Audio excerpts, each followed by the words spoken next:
नमस्ते ओं गम गणपतये नमः स्वर्णलक्ष्मी नमस्ते अस्तु परब्रह्म स्वरूपिणी राज्यं देहि धनं देहि सर्वकामांच देहि मे స్వర్ణలక్ష్మి అమ్మవారు ప్రతి ఒక్కళ్ళకి చక్కగా బ్రహ్మ జ్ఞానాన్ని ఇవ్వాలని, తద్వారా ప్రతి ఒక్కళ్ళు చక్కగా నవ్వుతూ హ్యాపీగా ప్రతి దాన్ని ఎంజాయ్ చేసే విధంగా ఉండాలని చెప్పేసి మనం అమ్మవారిని కోరుకుందాం. అంతేకాకుండా ప్రతి ఒక్కళ్ళకి చక్కగా రాజ్యం దేహి నాయకత్వ లక్షణాలని, ఒక అధికారాన్ని, పవర్ని, అథారిటీని అమ్మవారు ఇవ్వాలని, అలానే ధనం దేహి ప్రతి ఒక్కళ్ళకి విపరీతమైన ధనం ఇవ్వాలని, ఎక్కడుంటే అక్కడ ధనం ఉండాలని, ఆఫీసుల్లోనూ బ్యాంకుల్లోనూ ఇళ్లల్లోనూ ధనం శుభ్రంగా నింపుకొని ఉండాలని చెప్పేసి, అంతేకాకుండా సర్వకామార్థ సిద్ధి అనుకున్న పనులన్నీ అనుకున్న విధంగా అమ్మవారి ఇమ్మీడియట్లుగా నెరవేర్చే విధంగా మన అందరినీ ఆశీర్వదించాలని, అందరూ చక్కగా ఉండాలని చెప్పేసి అమ్మవారికి నమస్కారం చేసుకుంటూ, దానికి ముందుగా గణపతిని మనకి ధనాకర్షణ శక్తిని ప్రతి ఒక్కరికి ఇవ్వాలని చెప్పేసి మనం కోరుకుందాం.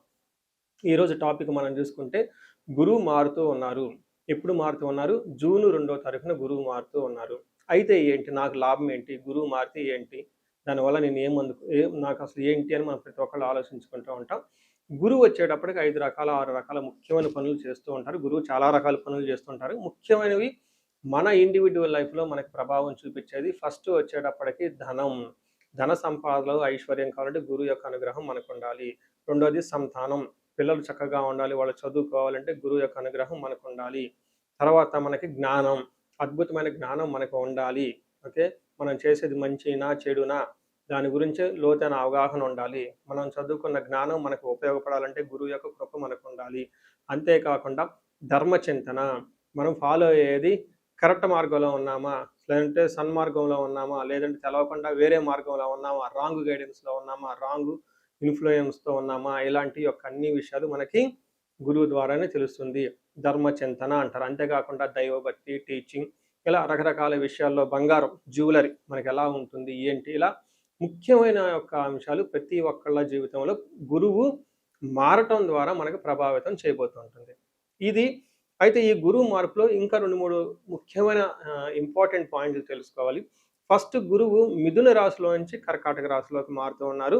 ప్రతి సంవత్సరం గురువు ఒక్క రాశిలో తిరుగుతూ ఉంటారు, సంచారం చేస్తూ ఉంటారు. మిథున రాశి సక్సెస్ఫుల్గా 1 ఇయర్ అంతా కంప్లీట్ చేసుకొని ఇప్పుడు వాళ్ళు కర్కాటక రాశిలోకి వెళ్తున్నారు. అయితే కర్కాటక రాశిలోకి 12 సంవత్సరాల తర్వాత వచ్చి ఉన్నారు కాబట్టి ఈ యొక్క కర్కాటక రాశిలో గురు సంచారం చాలా ముఖ్యమైనది. ఎందుకంటే కర్కాటక రాశిలో గురువు ఉచ్చ స్థానంలో ఉన్నారు. మంచి చక్కగా ఈ సంవత్సరం అంతా పిల్లలు ఎవరు పుట్టినా కానీ వాళ్ళకి గురువు జాతకంలో వచ్చే స్థానంలో ఉండి మంచి యోగ్యతను ఇస్తూ ఉంటారని మనం చెప్పుకోవచ్చు. సో ఈ యొక్క ఉచ్చ స్థానంలో ఉన్న గురువు సంపూర్ణమైన ఫలితాన్ని, చక్కటి ఫలితాన్ని ప్రతి ఒక్కరికి ఇస్తూ ఉంటారు. అయితే వాళ్ళ యొక్క ప్రభావం 12 మనుషుల మీద ఉంటుంది. ఈ మనుషులందరూ 12 రకాల రాశులుగా విభజించడం జరిగింది. కొన్ని రాశులకి, చాలా వరకు రాశులకి అనుకూలంగాను, కొన్ని రాశులకు ప్రతికూలంగాను, కొన్ని రాశులకి సామాన్యంగాను ఉండే అవకాశం ఉంటుంది.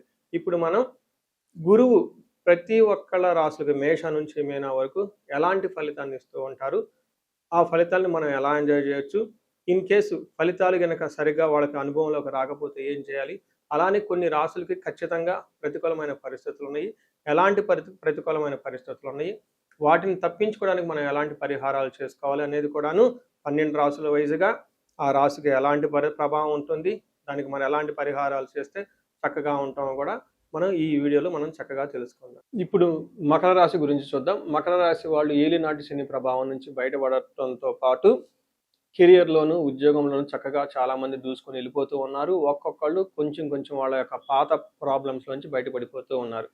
అయితే కొంతమంది వాళ్ళ ఇండివిజువల్ జాతకంలో వాళ్ళలో దోషాలు, శాపాలు ఉండటం వల్ల ఇబ్బందులు పడుతూ ఉన్నారు. అలాంటి కాల్స్ కూడా నాకు వస్తున్నాయని గమనించాలి.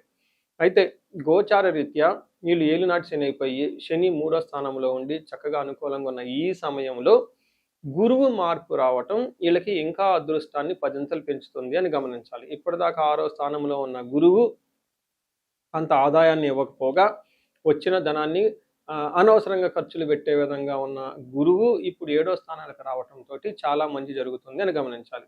ఏ విధంగా మంచి జరుగుతుంది?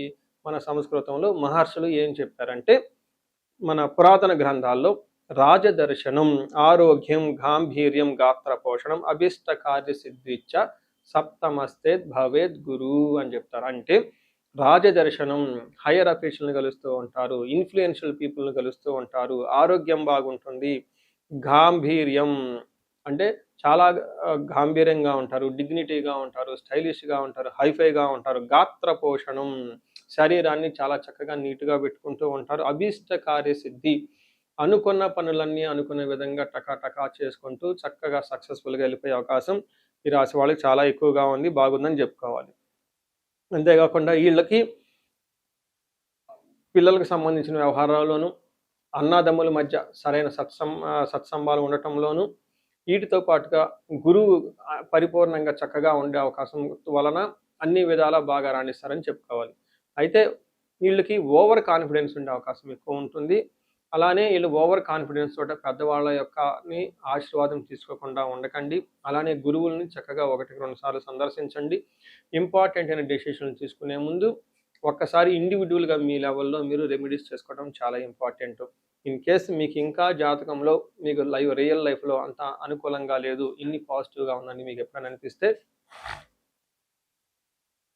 ఒక్కసారి ఇండివిజువల్గా జాతకం చూపించుకోవటం చాలా ఇంపార్టెంట్ ఈ రాశి వాళ్ళకి. అందులోని మకర రాశి నా సొంత రాశి, నేను ఈ రాశిలో పుట్టాను కాబట్టి చాలామందికి రీసెర్చ్ చేస్తూ ఉన్నాను. నేను నా దగ్గర ఉన్న టీం అంతా ఈ రాశి వాళ్ళకి ఎందుకు ఎలా జరుగుతుంది, ఏమవుతుంది, ఎలాంటి రెమెడీస్ చేసుకుంటే బాగుంటుంది, నేను ఎలాంటి రెమెడీస్ చేసుకున్నాను, నాకు తెలిసిన వాళ్ళు ఎలాంటి రెమెడీస్ చేసుకున్నారు. అయితే ఇప్పటిదాకా బాగున్న ఈ రాశిలో ఇంకా చాలామంది బాగుగా ఉండాల్సిన అవసరం ఉంది. వాళ్ళ రియల్ లైఫ్లో ఎక్కడైనా ఇబ్బందులు పడుతూ ఉంటే ఒకసారి కన్సల్టేషన్ తీసుకోవటం చాలా ఇంపార్టెంట్ అని చెప్పేసి నేను గౌరవిస్తున్నాను. సో చూశారు కదా, గురువు ఈ రాశి వాళ్ళకి ఎలాంటి అనుకూల ప్రతికూలాలు తీసుకొని వస్తున్నారు, ఫలితాలు తీసుకొని వస్తున్నారు, అనుభవంలోకి రాబోతున్నాయో ఈ జూన్ నుంచి 2027 జూన్ వరకు, 2026 జూన్ నుంచి 2027 జూన్ వరకు ఎలాంటి ఫలితాలు ఉన్నారో మనం తెలుసుకుందాం. అయితే గురువు యొక్క అనుకూల ప్రభావం మన మీద ఉండటానికి మనం కొన్ని రకాల పరిహారాలను ఖచ్చితంగా చేసుకోవాల్సి ఉంటుంది.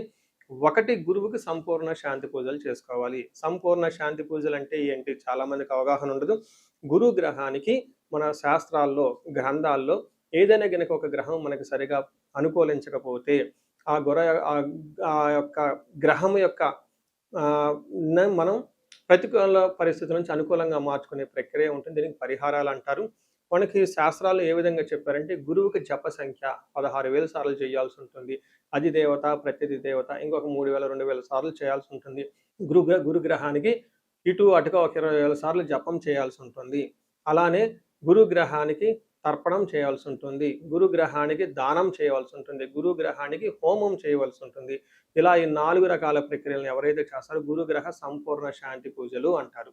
అయితే ఇండివిజువల్గా వాళ్ళు చేసుకోవటం కష్టం కాబట్టి సద్బ్రాహ్మణుల్ని, దేవాలయాలు ఉన్న పండితుల్ని, లేకుంటే గురువు యొక్క మంత్రాన్ని తీసుకొని వాళ్ళు కొన్ని లక్షల సార్లు, వేల సార్లు ఉపాసన చేసి చక్కగా సాధన చేసిన వాళ్ళ దగ్గరికి వెళితే ఆ మంత్రం వాళ్ళ ద్వారా సిద్ధించి గురువు యొక్క అనుకూలం మీకు అనుకూలంగా ఉంటుంది.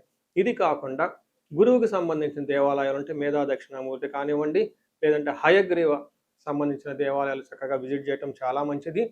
ఇంకా ముఖ్యంగా గురు గ్రహం యొక్క శాంతికి మీరు ఆశ్రమాలు చక్కగా విజిట్ చేయొచ్చు. భగవద్గీత, పురాణాలు, వేదాలు, వేదాంతాలు, ఇలా యాన్షియంట్ స్క్రిప్చర్స్, పురాతనమైన గ్రంథాలను తెలుసుకొని అర్థం చేసుకుంటే చాలా బాగుంటుంది. గురుగ్రహ శాంతి గురించి ఇంకొకటి ముఖ్యమైనదంటే మీకు చదువు చెప్పిన గురువుల్ని వాళ్ళ దగ్గర ఆశీర్వాదం తీసుకోవడం చాలా ఇంపార్టెంట్. సాధువుల్ని, తర్వాత మీ ఇంటికి ఎప్పటి నుంచో అనాదిగా ఉన్న పురోహితులు, బ్రాహ్మణులు, వాళ్ళు మీకు మంచి చెడు చెబుతుంటారు. అలాంటి వాళ్ళని మీరు సత్కరించడం, గౌరవించడం, వాళ్ళకి దక్షిణలు ఇవ్వటం, ఇవన్నీ చేస్తే గురువు యొక్క గురు గ్రహం యొక్క అనుకూలం మీకు అనుకూలంగా ఉంటుంది. గురువులకు సంబంధించిన దత్త చరిత్ర చదువుకోవటం ఇంకా చాలా బాగుంటుంది. ఇంకా మీరు ఆశ్రమాలలో కనుక కొన్ని రోజులు కనుక టైం స్పెండ్ చేయగలిగితే అక్కడ యోగా చేయటం, మెడిటేషన్ చేయటం ఇవన్నీ చేస్తూ ఉంటే గురు గ్రహం యొక్క బలం పెరిగి ఇప్పటిదాకా మనం చెప్పుకున్న పరిస్థితుల్ని చక్కగా ఇంకా మంచి అద్భుతమైన రిజల్ట్ వచ్చే అవకాశం ఉంటుంది. ఇన్ కేసు ప్రతికూలమైన పరిస్థితులు ఉన్నా కానీ ఆ ప్రతికూలమైన పరిస్థితులను అధిగమించి చక్కగా లైఫ్ అంతా ముందుకెళ్ళడానికి అంత అవకాశం ఉంటుంది. ఈ సంవత్సరం ఈ గురువు యొక్క కర్కాటక రాశిలో ఉన్నంత వరకు 12 రాశుల వారికి చక్కగా అష్టైశ్వర్యాలు కలగాలని, భోగభాగ్యాలు కలగాలని చెప్పేసి, చక్కగా ఉండాలని చెప్పేసి నేను కోరుకుంటున్నాను. నమస్తే.